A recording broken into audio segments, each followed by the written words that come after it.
nuk është shumë e vështirë që një pjesë e madhe e produkteve ushqimore të cilat i konsumojmë në vend të prodhohen në vendin tonë. Mirë po ku është emeta e sistemi këtu? Emeta e sistemit në tërësi është që ekziston mungesa e vullnetit të mirëfillt të suportimit strategjik apo afatgjatë të prodhuesve vendor me incentiva të ndryshme dhe mbi gjitha nuk ka nevojë të merremi me shumë analiza të tilla, po mund të marrim disa modele të vendeve të regionit apo të vendeve tjera të zhvilluara që kanë kaluar në fazat e njëjta dhe të shohim se si i kanë aplikuar dhe në fund siç e thonë edhe një proverb i vjetër atje kinez, por aq sa maca i han mit nuk ka më rëndësi a është e bardhë, a është e kuqe apo është e zezë. Andaj edhe na. Për ju është alarm gjendja.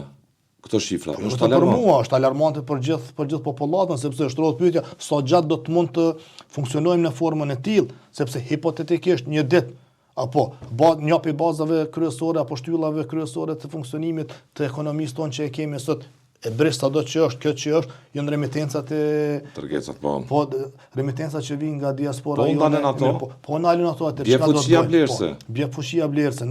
Se kryesisht atë koncentrohet rreth po. Dhe të gjithë ata që janë sot në biznes dhe që kanë kontakte me biznesmen të ndryshëm, jemi në muajin janar.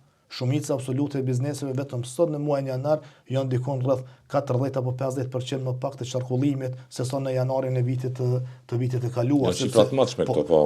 Janë shifra të mëshme. Po, janë shifra të mëshme. Po, s'don shumë matje, del bisedon me njerëz të cilë kanë biznise të cilë qarkullojnë disa miliona në vit, por jashtë industrinë ushqimore apo tregtinë me pakiç ku njerëz duhet detyrimisht do të blej produkte ushqimore për shkak të jetesës, mirë po në përgjithësi. Ndërhyrja është urgjente e shtetit, e atyre profesionistëve që nuk mendojnë veç politikisht, po mendojnë si ta nxjerrin vendin nga bataku, nga kjo gremin, nëse më ta them. Është ndërhyrje që është dashur të ndodhë dje, jo sot, jo nesër, po dje, andaj është emergjente situata, është alarmante dhe duhet sa më shpejt, por duhet kemi parasysh një gjë, që gjitha këto reforma strukturore që mund t'i përmendim sot një nga një, nuk janë që mund të kenë efekt të menjëhershëm. Po do të fillohet sot, sepse sistemet e mëdha komplekse nuk është e pamundshme që të kenë efektin qysh nesër. Me vendime administrative. Sot nxjerr vendime dhe të nesërmen shë efektin. Jo, kjo nuk ndodh. Këto ma tregon edhe përvoja, çfarë do vendime që i ka marrë qoftë në telekom, qoftë në aeroport, efektet e tij janë pa qysh pas një muaji, pas 2 vite, pas 2 muaj apo edhe pas një viti.